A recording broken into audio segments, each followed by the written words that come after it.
আচ্ছা, কেমন হতো বলুন তো যদি জীবনের প্রত্যেকটা সুখস্মৃতি আমরা কোথাও একটা লিখে রাখতে পারতাম, কিংবা কোথাও একটা সংগ্রহ করে রাখতে পারতাম। যখন ইচ্ছে হতো পাতা উল্টে পড়ে নিতাম। কি দারুণ হতো, তাই না? ঠিক এই পাগলামোটা মাথায় রেখেই গত 1 বছর আগে শুরু করেছিলাম এই ডায়েরি লেখা। আর সেই ডায়েরি লেখা নিয়েই আজকে মেঘালয় এবং গুয়াহাটি সিরিজের দ্বিতীয় এপিসোডে আপনাদের সকলকে অনেক অনেক স্বাগত জানাই। আজকের ভিডিওর প্রথম অংশে আপনারা যে জায়গাটি দেখছেন সেটা হচ্ছে শিলংয়ের Ramakrishna Mission branch. Ramakrishna Mission Shillong ব্রাঞ্চের বিষয়ে যাবতীয় তথ্য আমি অন স্ক্রিন অলরেডি দিয়ে দিচ্ছি।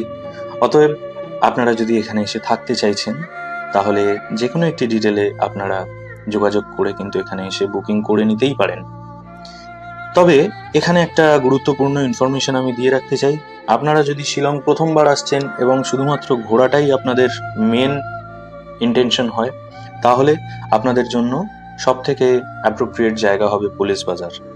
পুলিশ বাজারে আপনারা হোটেলস বুক করতে পারেন, অনেক হোটেলস আছে। আর আপনাদের যদি মেন ইন্টেনশন হয় যে কোনো একটা জায়গায় গিয়ে আপনারা একটু রেস্ট করবেন বা ভগবানের এই জায়গায় থাকবেন, তাহলে রামকৃষ্ণ মিশন শিলংয়ের এই ব্রাঞ্চের থেকে হয়তো ভালো জায়গা আর একটি হয় না। Good morning everyone. Ankit traveling ডায়েরিজের আরেকটা এপিসোডে, এই শিলং সিরিজের সেকেন্ড এপিসোডে আপনাদেরকে অনেক অনেক স্বাগত জানাই। আর আমি এখন এই মুহূর্তে সেবাস্টিয়ান বিয়ার রোডের উপর দিয়ে হাঁটছি।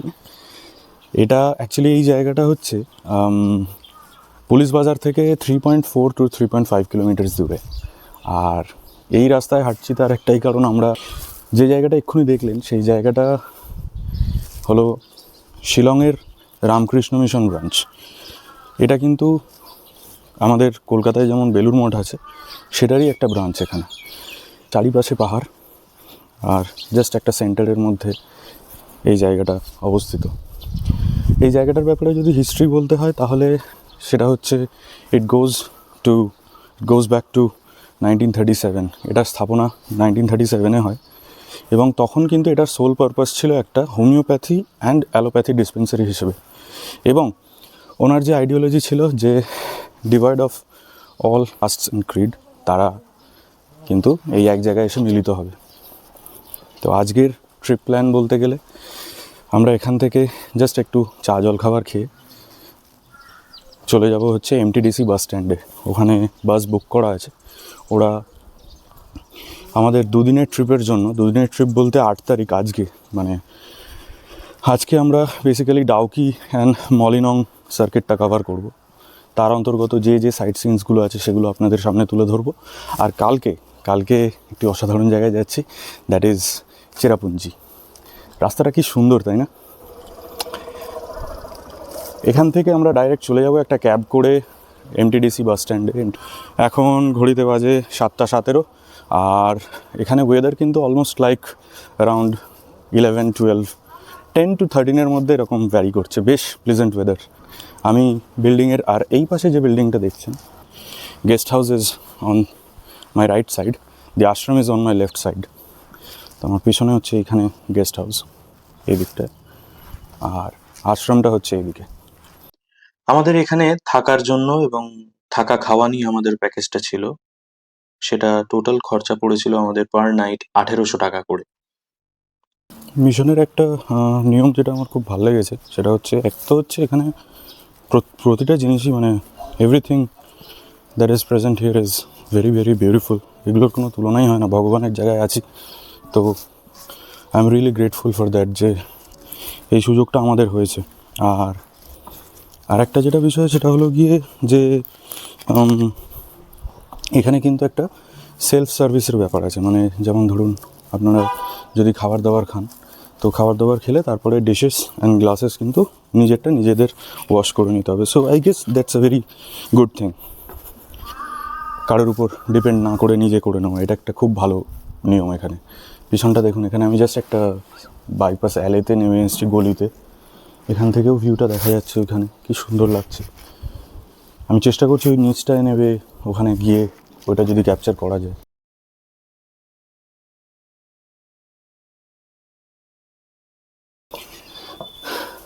সত্যি মানে এই সৌন্দর্যের কোনো তুলনা হয় না।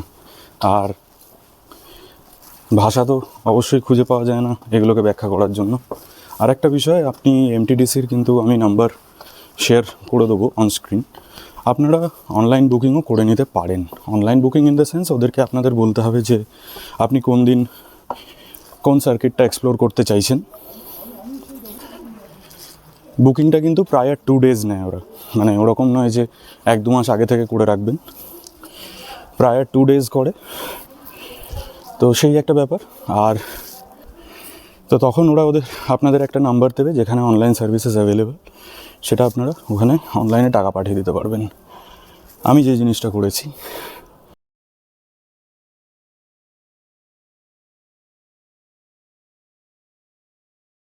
এই পিছনে ঠিক যে বিল্ডিংটা দেখছেন, এটা গেস্ট হাউসের সংলগ্ন একটি লাইব্রেরিও আছে, এখান থেকে আপনারা রিলেটেড বই খাতাও কিনতে পারেন। আর একটা বিষয় হলো যে এখানে কিন্তু ওরকম নয় যে usually this is a place mainly for যারা ধরুন দীক্ষিত, কিন্তু এমন নয় যে যারা দীক্ষিত নয়, যেমন ধরুন আমরা, তারা থাকতে পারবে না এমন নয়। আপনারাও এখানে ওদের আমি ওয়েবসাইট দিয়ে দেবো, link both in description and screen. তো আপনারা সেখানে কন্ট্যাক্ট করে কিন্তু বুকিং করেই নিতে পারেন। আমাদের এখানে যে চার্জেসটা লেগেছে সেটা হচ্ছে 1800 টাকা করে। আর এখানে কিন্তু রাতের বেলা 8টা নাগাদ ডিনার সার্ভ করে দেওয়া হয়, আর সকালবেলা চা বিস্কিট এইসবের ব্যবস্থাও আছে। তো এখানে অনলাইন ক্যাব সার্ভিসের ব্যবস্থাটা খুবই মানে এখানে দেখলাম, শুধু আমি উবের ওলা এইসব চেক করে দেখলাম, এখানে কিন্তু উবের মোটোটা অ্যাভেলেবেল আছে। বাট আজকে এখন আমরা রাস্তা থেকেই ক্যাব বুক করে এখন এমটিডিসির দিকে যাচ্ছি। কেন রামকৃষ্ণ মিশন শিলং ব্রাঞ্চটা তাদের জন্য ঠিক হবে না যারা শুধুমাত্র ঘুরতে আসার জন্য শিলং আসছেন? তার একটাই কারণ, সেটা হচ্ছে এই জার্নিটা। বন্ধুরা, একটা সোজা রাস্তায় জার্নি করাটা যত সোজা, হিলি এরিয়াজে কিন্তু জার্নি করতে অলওয়েজ অনেকটা বেশি সময় লাগে। সুতরাং হিলি এরিয়াজে কিন্তু 3-3.5 কিলোমিটারটাও অনেকটাই। এখন এই মুহূর্তে চলে এসেছি এমটিডিসির বাস স্ট্যান্ডে। এমটিডিসির বাস স্ট্যান্ডটা কিন্তু অ্যাকচুয়ালি পোলো রোডে, তো সেটা যেটা পুলিশ বাজার থেকে অ্যাকচুয়ালি অনেকটাই দূর। আর আমরা যে জায়গাটায় আছি মানে রামকৃষ্ণ মিশন, সেখান থেকেও এটা প্রায় ওই রকম 3-3.5 কিলোমিটার দূরত্ব আমার যতটুকু মনে হলো। ওখান থেকে একটা ট্যাক্সি বুক করে এলাম। এখানে এসে যেহেতু আমাদের আগে থেকে টিকিট বুক করা ছিল, তো ভিতরে গিয়ে রিসেপশনে কথা বলে টিকিট দুটো কালেক্ট করে আমাদের বাসগুলো ওই যে ওখানে দাঁড়িয়ে আছে।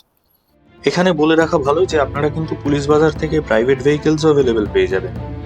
আরেকটা কথা, যে আপনারা কিন্তু এমটিডিসির বাস সার্ভিসটাও একটু চেক করে দেখতে পারেন। ওরা আইটিনারি হিসেবে প্রত্যেকটি জায়গার উপরেই ফোকাস করে। প্রত্যেকটি যে ইম্পর্টেন্ট যে জায়গাগুলো আছে, শিলংয়ে আসলে যে জিনিসগুলো দেখা উচিত।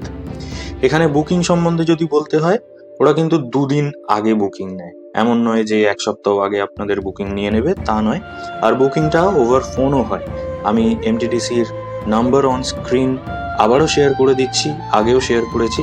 সেই নাম্বারে আপনারা কল করে সবটা করে নিতে পারবেন। অ্যাকচুয়ালি ওরা 8টা 15 বলে, বাট যদি 1-2 জন একটু লেট করে, সো তাদের জন্য টিল 8:30 ওরা ওয়েট করে। আজকে আমরা যে যে জায়গাগুলো দেখবো, আজকে অ্যাকচুয়ালি ডাউকি অ্যান্ড মলিনং সার্কিটটা দেখছি। সো সেখানে ডাউকি থাকবে, ক্যানিয়ন ভ্যালি পয়েন্ট থাকবে, দেন থাকছে হচ্ছে লিভিং রুট ব্রিজ থাকছে, মলিনং ভিলেজ থাকছে। মলিনং ভিলেজ আপনারা সবাই জানেন যে Asia's one of the cleanest village. আর আবারও বলছি, এই মুহূর্তে যে ব্যাকিং ট্র্যাকটা বা এই পুরো ভিডিওটির মধ্যে যে ব্যাকিং ট্র্যাকগুলো শুনবেন, সেগুলো আমারই তৈরি করা। তো যদি মনে করেন, উপরে লিঙ্ক দেওয়া থাকবে, you guys can check out my musical works on my primary channel. Ankit Adhikari নামে চ্যানেলটি আছে। আর আমার এই চ্যানেলের ট্রাভেল ব্লগসগুলো যদি ভালো লেগে থাকে, তাহলে আপনারা সাবস্ক্রাইব করে দেবেন। তাহলে আমি আরও এরকম জায়গা ঘুরে বেড়াতে পারবো আর আপনাদের সামনে তুলে ধরতে পারবো। সঙ্গে থাকুন, পুরো ভিডিওটা দেখতে থাকুন, এনজয় করতে থাকুন। তাহলে আজকে Dawki and Mawlynnong circuit, here we come. বন্ধুরা, এখন জার্নি স্টার্ট হয়ে গেছে অ্যাকচুয়ালি। তো ফার্স্ট যেটা বললাম, আমরা এখন এই মুহূর্তে এখান থেকে 1 আওয়ারের একটা জার্নি কমপ্লিট করব। After that will be reaching canyon valley point. আজকে 5টা পয়েন্ট টোটাল কভার করছি, সেই 5টা পয়েন্ট তোমাদের সাথে শেয়ার করব। আর আমার একটা বন্ধুর সাথে আলাপ হয়ে গেছে এখানে, ইজ রিশান। তো মা বাবা অ্যাকচুয়ালি ওদিকে বসেছে, আমি এদিকে একা বসেছি, তো ভাবছিলাম একাই জার্নিটা কমপ্লিট করতে হবে। ওর সাথে দেখা হয়ে গেল, ভালোই হবে, গল্প করতে করতে যাবো। যে কোনো কিছুর প্রথম অনুভূতিটা একেবারে আলাদা হয়, তাই না? একদমই তাই, আমার ক্ষেত্রেও ঠিক তাই হচ্ছিল। শিলং, মেঘালয়া, গুয়াহাটি, এই জায়গাগুলোর সাথে আমার প্রথম পরিচয় হচ্ছে। আর সত্যি কথা বলতে, আমি শব্দ খুঁজে পাচ্ছি না, কোথাও গিয়ে খেয়েও হারাচ্ছি। আমি জানি না ডায়েরি লেখাটা কতটা ভালো হচ্ছে, বা কতটা ভালো লিখতে পারছি, কতটা ভালো বলতে পারছি। কারণ সত্যি কথা বলতে আমার কাছে একটুও শব্দ নেই। শব্দ দিয়ে কি এই সৌন্দর্যের ব্যাখ্যা করা যায়? এই অসাধারণ সৃষ্টির বর্ণনা করার আমি কে বলুন তো? আমি শুধু দেখে যাচ্ছি আর আমার চোখ দিয়ে আপনাদেরকে দেখানোর চেষ্টা করছি মাত্র। এখন যে রেঞ্জটি দেখছেন, এটাকে বলা হয় লাইটলুম রেঞ্জ। লাইটলুমের মানেটা ঠিক কি সেটা আমি ভিডিওতে পরে বলেছি। এখন লাইটলুম ক্যানিয়ন ভিউ পয়েন্টের দিকে যাওয়ার পথে বাসটা একটু হল্ট করেছিল। অ্যাকচুয়ালি শিলংয়ে বিগত যতদিন আমি এখন একদিন হলো, তো একটা জিনিস যেটা ফেস করলাম যে there is lot of jam, traffic jam খুব হয় এখানে। তো চারিপাশটা খুবই ডাস্টি। তো এখানেও সেরকমই একটা রাস্তার কাজ চলছিল, যে কারণে সামনে একটা বড় পাথর পড়েছিল, যে কারণে একটু আমাদের হল্ট করে যেতে হলো। ওই পাথরটা জেসিবি দিয়ে সরিয়ে এখন আবার এগোবো। এখন এই মুহূর্তে আমরা ক্যানিয়ন ভ্যালিতে দাঁড়িয়ে আছি। এটা খাসি ভাষায় ওদের এখানে রাঙ্গাইন বলা হয় অ্যাকচুয়ালি ক্যানিয়ন ভ্যালিটাকে। আর অ্যাকচুয়ালি অপোজিটে যে দৃশ্যগুলো দেখলেন ওইটা হচ্ছে Laitlum. Laitlum means end of hills. Canyon valley view পয়েন্টে জনপ্রতি অ্যাডাল্টদের জন্য 20 টাকা করে টিকিট, এবং বাচ্চাদের জন্য 10 টাকা করে। এবং এখানে যদি ফিল্ম শুট করা হয় তার জন্য দেখলাম 500 টাকা ওরা চার্জ করছে, যদিও বা ক্যামেরা বা মোবাইলের জন্য আলাদা করে কোনো চার্জ নেই।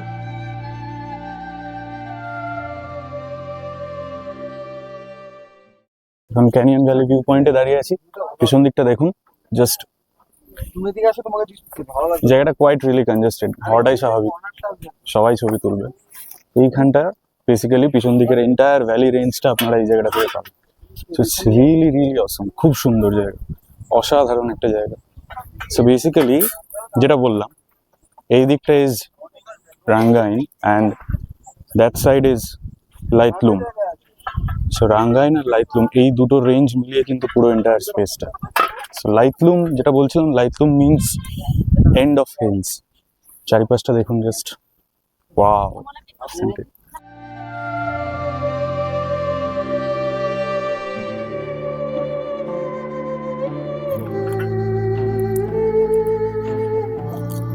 কি চূড়ান্ত সুন্দর চারিপাশটা দেখুন। আমি খালি চারিপাশটা দেখছি আর স্তম্ভিত। আমি কোনো ভাষা নেই যে I can explain it with words. I don't have words actually. সত্যি ভাষা নেই, ভাষা হারিয়ে ফেলেছি। এখানে একটা এরকম স্টোন এজ মতন আছে যেখানে উঠে আপনারা ছবি টবি তুলতে পারবেন, কিন্তু ইটস রিয়েলি আনএক্সপ্লেনেবল। পিছন দিকটা দেখুন, অসাধারণ। এখানে কিন্তু ব্রেকফাস্ট হয় না এই ট্রিপটায় অ্যাকচুয়ালি। যেটা বলে দেওয়া হয়, আপনারা যদি ওয়াশরুম যেতে চান পিছনে ওয়াশরুম আছে, সেখানে যেতে পারবেন। আর লাঞ্চটা আজকের এই ট্রিপে মানে ডাউকি মলিনং সার্কিটে একটু আর্লি করা হয়, তো তাই জন্য এখানে ব্রেকফাস্টে সেরকম কোনো ইয়ে হয় না। যদি আপনাদের মনে হয় ব্রেকফাস্ট করবেন, হোটেল থেকে যখন বেরোচ্ছেন কিছু খেয়ে বেরোতে পারেন। প্রত্যেকটা হিল স্টেশন কিন্তু নিজের মতন করে সুন্দর। ঠিক যেমন প্রত্যেকটা মানুষ আলাদা আলাদাভাবে সুন্দর, ঠিক তেমনই আমারও মনে হয়েছে যে প্রত্যেকটা হিল স্টেশন তাদের নিজের মতন করে সুন্দর, আর সেই সৌন্দর্যের কোনো আলাদা করে ব্যাখ্যা হয় না। এই মুহূর্তে এখন আমরা রিভাই ভিলেজে চলে এসেছি লিভিং রুট ব্রিজটায় যাবো বলে। ওরা অ্যাকচুয়ালি বললো যে ওরা একটা শর্টকাট রুট দিয়ে নিয়েছে, আদারওয়াইজ মেন রাস্তা দিয়ে যেটা আসার সেটা হচ্ছে অ্যাকচুয়ালি ওখান থেকে 200 to 300 স্টেপস নিচে নামতে হয়, আবার উঠতে হয়। সেইটা যাতে না করতে হয় তাই জন্যই আমাদের এই শর্টকাট রুটটা দিয়ে নিয়েছে। This is about like 20 to 30 steps করে আবার এটা দিয়েই ফিরে আসতে হবে।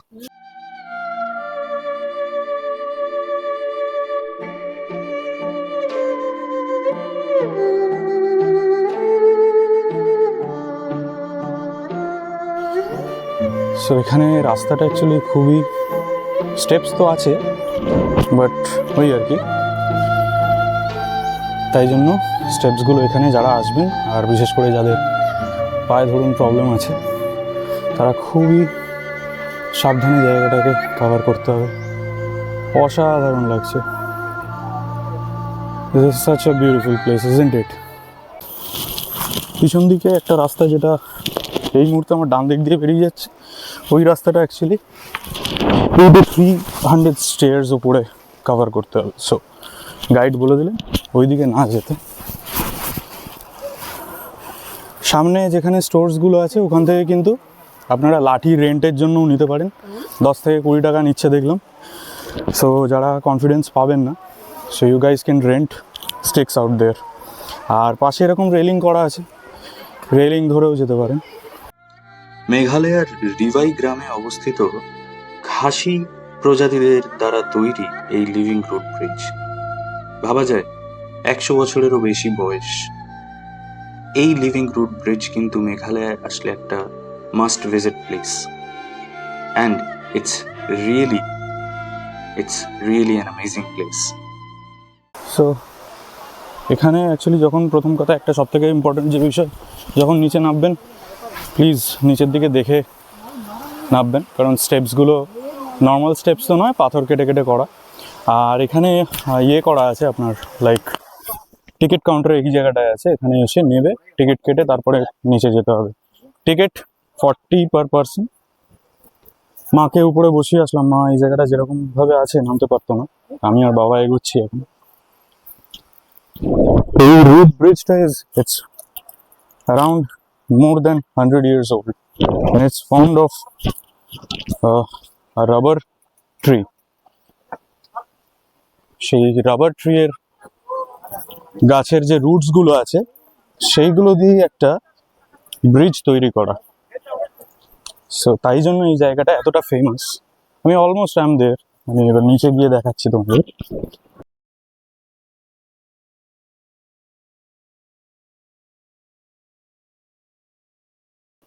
আর একটা জিনিস হচ্ছে, যেহেতু ব্রিজটা অনেক এজেড, তাই জন্য মাঝখানে গিয়ে কিন্তু দাঁড়ানোর অ্যাকচুয়ালি নিয়ম নেই, যেহেতু খুব এজেড। So you have to cross it at once and then you can come back. মাঝখানে না দাঁড়ানোই বেটার। মেঘালয়ে মূলত দুটি লিভিং রুট ব্রিজ আছে, একটা হলো এই সিঙ্গেল রুট ব্রিজ আর একটা হলো ডাবল ডেকার রুট ব্রিজ, যেটা অবশ্য চেরাপুঞ্জির সাইডে অবস্থিত। এবং সেই রুট ব্রিজটাই কিন্তু একটা বেশ হার্ড ট্রেক করতে হয়। এবং এই লিভিং রুট ব্রিজেও আসার যে মেন রাস্তাটা, সেটার জন্য কিন্তু আমি যেমন আগে বললাম 200 থেকে 300 খানা সিঁড়ি অতিক্রম করতে হয়। আমরা শর্ট রাস্তাটা দিয়ে এসেছিলাম, যেখানে 20 থেকে 30 খানার মতন মাটির সিঁড়ি অতিক্রম করে নিচে আসতে হয়। এবং মেঘালয়ে এসে এই জলপ্রপাতের যদি উচ্ছ্বাসটা আপনারা দেখতে চান, তবে সেইটার জন্য সময়টা হচ্ছে আর্লি রেনি সিজনে আসাটা আপনাদের জন্য শ্রেয় হবে। আর আমরা যেরকম সময় এসেছিলাম, এটাও কিন্তু একটা খুব সুন্দর সময় মেঘালয় ভিজিট করার, যেটা হচ্ছে আর্লি উইন্টার সিজন। তো অক্টোবর থেকে এপ্রিলও যেমন একটা সুন্দর সময়, সেরকম কিন্তু ওই রকম এপ্রিল থেকে জুলাই সেপ্টেম্বর অবধিও কিন্তু একটা সুন্দর সময় মনে করা হয় মেঘালয় ভিজিট করার, যারা একটু বৃষ্টি ভালোবাসেন, যারা জলের সেই উচ্ছ্বাসটা দেখতে পছন্দ করেন, তাদের জন্য।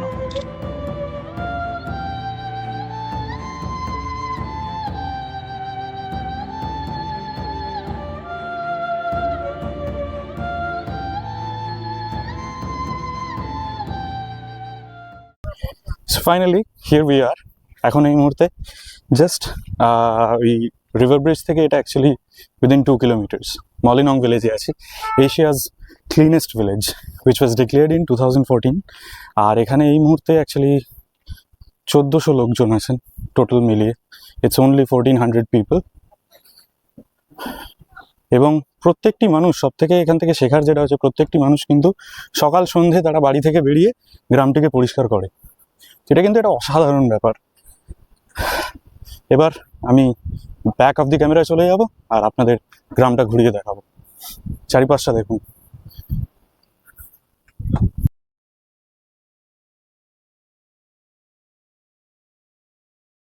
এখানে অ্যাকচুয়ালি ওরা 1 আওয়ারের জন্য স্টপ নেয়, আর সামনেই একটা লাঞ্চ করার জায়গা আছে বললো, যেখানে সার্ভিসটা অ্যাকচুয়ালি ইজ গুড, মানে তাড়াতাড়ি আপনারা খাবার পেয়ে থাকবেন। সো ওখানে অনেকেই বাদবাকি যারা টুরিস্ট আছে তারা আগে খেয়ে নিচ্ছে।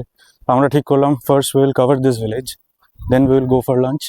তো এখন এই মুহূর্তে আমরা পুরো ভিলেজটাকে আগে কভার করবো। এখানে কিন্তু প্লাস্টিক একেবারেই মানে মানা, ইউজ হয় না। আপনি দোকান থেকে যদি কিছু কেনেন সেখানেও আপনাকে পেপার ব্যাগস দেওয়া হবে, যেগুলো ডিসপোজেবল।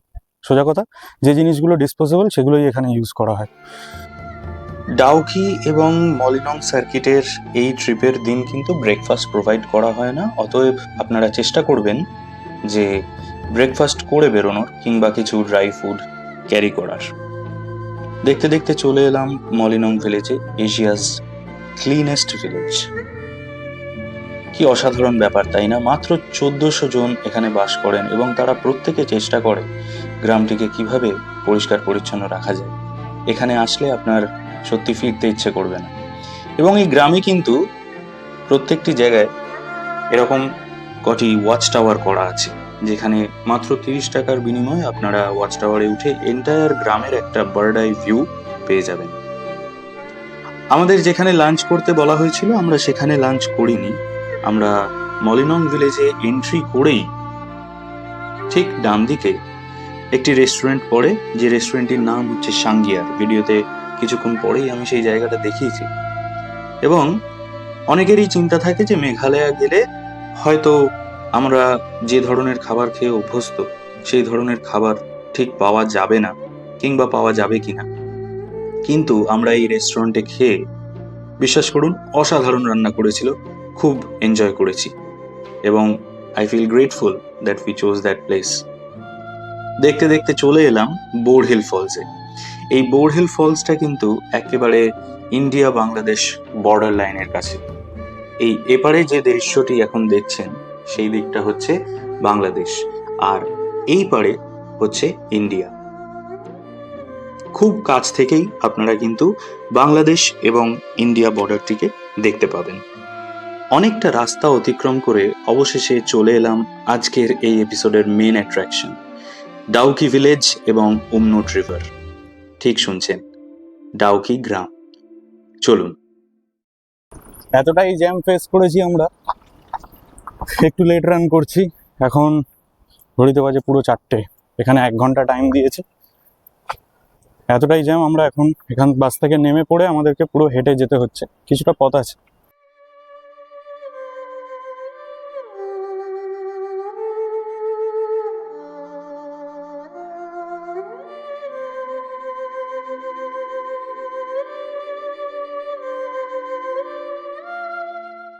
আমরা এখন এই মুহূর্তে আছি ডাউকিতে। Actually this river is called Umngot, আর ডাউকি ভিলেজটা হলো গিয়ে দিস জয়ন্তিয়া হিলস পার্টের। Actually Meghalaya is divided into 3 parts, Jaintia hills, Garo hills and Khasi hills. তো এখন আমরা যে পার্টটা আছি সেটা হচ্ছে Jaintia hills. This is considered to be the মানে এই পার্টের এন্ড মোস্ট ভিলেজ। তো এখন এখানে বোটিংয়ের ফেসিলিটিটা আছে। ডাউকিতে এসছি, বোটিং করবো না তা তো হয় না। সো একটা বোটে 3 জন ওঠা যায় এবং 3 জনের জন্য যে ওটা divide of the person, per boat এখানে সিস্টেম আছে। পার বোট ইটস 800। সো টিকিট কাটা হয়ে গেছে, এখন আমরা যাচ্ছি। চলো এক্সপিরিয়েন্সটা শেয়ার করবো। বেশিরভাগ মানুষকেই বলতে শুনেছি যে তারা ডাউকি রিভারে গেছেন, বা ক্রিস্টাল ক্লিয়ার ওয়াটার লেক মানেই হচ্ছে সেটা ডাউকি রিভার। কিন্তু অ্যাকচুয়ালি এখানে বলে রাখতে চাই যে নদীটির নাম কিন্তু উমনোট। এই নদীটি একটা বর্ডার লাইন হিসেবে কাজ করে বিটুইন ইন্ডিয়া অ্যান্ড বাংলাদেশ। আর জয়ন্তিয়া হিলসের শেষতম যে গ্রামটি সেটার নাম ডাউকি। এটাই যেটা বলছিলাম, যে this is actually Umngot river. তো আর Dawki village the end most village of Jaintia hills. Meghalaya এবং গুয়াহাটি সিরিজে আমি বহুবার গোল্ডেন আওয়ারের সম্মুখীন হয়েছি, আর নদীতে থাকাকালীন সানসেটের গল্প ডায়েরিতে লিখবো না তা কি হয়? ঠিক ওই দূর পাড়ে যে সানসেটটি দেখছিলেন ওই দিকটা হচ্ছে বাংলাদেশ, আর এখন যে দিকটা দেখছেন সেটা হচ্ছে ইন্ডিয়া। মেঘালয় এলে এই জায়গাগুলো কিন্তু once in a life time experience. অতএব আপনারা যখন আসবেন এই রাইডটা কিন্তু একটা মাস্ট। নদী বইছে নদীর মতন, আমরা নৌকায় করে বইছি, আর নদীর নিচে দেখা যাচ্ছে হাজার হাজার নুড়ি পাথর। আর একটা এক্সপিরিয়েন্স পারলে অবশ্যই করবেন, যেটা আমি একটু সাহস করে করার চেষ্টা করেছিলাম। উমনোট রিভার থেকে জল খেয়েছি, অসাধারণ মজা, অসাধারণ অনুভূতি একটা, সত্যি once in a life time experience. Crystal clear water. এখানে আমি খালি চোখে সত্যি কথা বলতে জলের নিচে যে পাথরগুলো আছে সেগুলো দেখতে পাচ্ছি। ক্যামেরায় কতটা ধরা পড়ছে জানি না। এই রাইডটা ইউজুয়ালি 45 থেকে 50 মিনিটের রাইড হয়। ওরা এখানে দেয়ও ওই জন্য 1 ঘন্টাটা। আফটার 1 আওয়ার ট্রিপটা এন্ড করে তারপরে we go back to Shillong.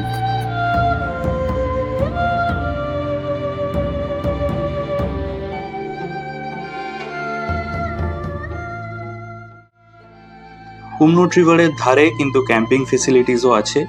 অতএব আপনারা যারা অ্যাডভেঞ্চার প্রেমী, যারা ক্যাম্পিং করতে চাইবেন, তারা কিন্তু এখানে এসে ক্যাম্পিংও করতে পারবেন।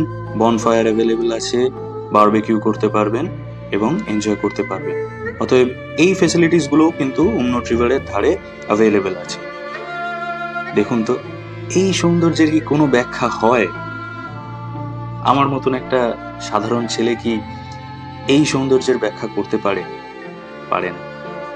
আমি শুধু দেখছিলাম আর ক্যামেরাবন্দি করছিলাম এই মুহূর্তগুলোকে, সেগুলোই আপনাদের সাথে ভাগ করে নেওয়ার চেষ্টা করছি। 45 থেকে 50 মিনিটের এই রাইডে ওরা শেষ প্রান্ত অবধি আপনাদেরকে নিয়ে আসবে এবং নদীর শেষ প্রান্তে এসে আপনারা কিন্তু বুঝতে পারবেন যে অ্যাকচুয়াল এই জলপ্রপাতের যে জোরটা আছে সেটা কতটা। আমি এখানে নেমেছিলাম এবং নেমে আমি এন্ড অবধি গেছিলাম শুধুমাত্র ভিডিওটি করব বলে। সত্যি করে বলুন তো, এই সৌন্দর্যের কি ব্যাখ্যা হতে পারে? বারবার এই কথাটা বলছি, হয়তো একটু বোরিং লাগতে পারে, কিন্তু আসলেই আমার কাছে তো শব্দ নেই। শিলং এলে আরেকটি মাস্ট ভিজিট প্লেস হলো পুলিশ বাজার, যেখান থেকে আপনারা রেগুলার ইম্পর্টেন্ট জিনিসপত্র মার্কেটিং করতে পারবেন। খাবার দাবারের অনেক দোকান আছে, কিন্তু আমাদের সেই সৌভাগ্য হয়নি, কারণ আমাদের ট্যুর প্ল্যানটা এমনভাবে থাকতো যে আমরা সকালবেলা বেরোতাম, ফিরতাম রাত 9:30, আর তখন পুলিশ বাজার প্রায় বন্ধ হওয়ার মুখে। তাই এবারের মতন সেটা আর হলো না। এই আজকের ভিডিওটা এখানে এন্ড করছি। আমি আপনাদের ফ্রেন্ডলি নেবারহুড অঙ্কিত অধিকারী, আর আপনারা দেখছেন অঙ্কিতস ট্রাভেলিং ডায়েরিজ। এরকম আরও নতুন নতুন ভিডিও দেখতে চোখ রাখুন আমার এই চ্যানেলে। আর if you are not subscribed it, please subscribe the channel and press the bell button, তাই যখন আমি নতুন ভিডিও আপলোড করব যাতে আপনারা সঙ্গে সঙ্গে ইনফরমেশন পেয়ে যান। আর আবার দেখা হয়ে যাচ্ছে শিলং সিরিজের পরবর্তী অংশে, 3rd এপিসোডে।